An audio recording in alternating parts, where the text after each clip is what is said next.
میں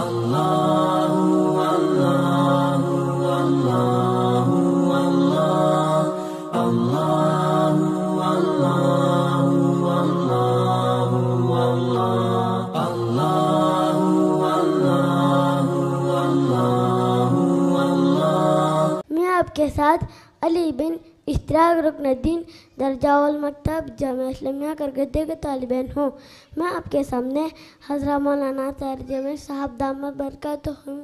کی تقریر کا اقتباس پیش کرنے کی کوشش کروں گا۔ امید کہ آپ کو پسند آئے گا اور آپ پھر فرمائیں گے۔ جزاک اللہ خیرہ۔ میں نے اللہ کا دن تاج اس نے اپنا تعارف کرایا۔ اللہ لا الہ الا هو الحی القیوم، میں وہ ہوں جو موت سے پاک ہوں۔ پابند من کے لفظ اللہ کے جیسے ہے، اس اللہ کے جس نے مجھے بنایا، اس اللہ کے پابند من جس نے مجھے آنکھوں کا نور دیا، زبان میں بول دیا، جسم میں طاقت دی، عقل کو سمجھنے کے اوصاف دے، اس اللہ کے پابند کی چلو جس نے قرآن کو اتارا، جس نے دھرتی کو بچھایا، جس نے آسمان کو اٹھایا۔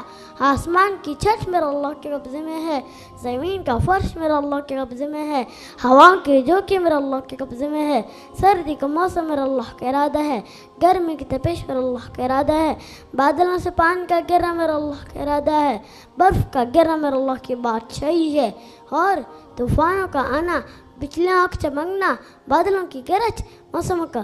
تبدیل ہونا، درختوں کے پھلوں میں ذائقے میں خوشبو، پھلوں میں مٹھاس، پھلوں کے اوپر کور، چھلکے، ایک آنا ربی کی قدرت کر ہے، دانا دانا رہ جوڑ کے دکھاؤ، پھر اسے پردے میں لپیٹ کے دکھاؤ، پھر اس کے پیکنگ کر کے دکھاؤ، پھر اس میں رنگ بھر کے دکھاؤ، پھر اس میں ذائقے بھر کے دکھاؤ، گائے کی طرف سے نکلتا دودھ دیکھو، ہرن کے نافے میں مشکر اور سام کے منہ میں زہر اور مکھی کے منہ میں شہد،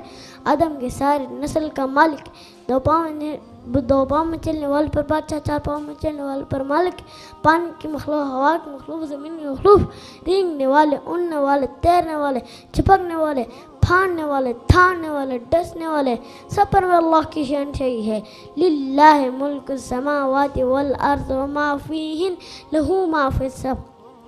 فی السماوات وما فی الارض ما بینہ وما تحت الثری وان تجہر بالقول فانہ یعلم السر واخفی۔ وہ کون ہے؟ اللہ۔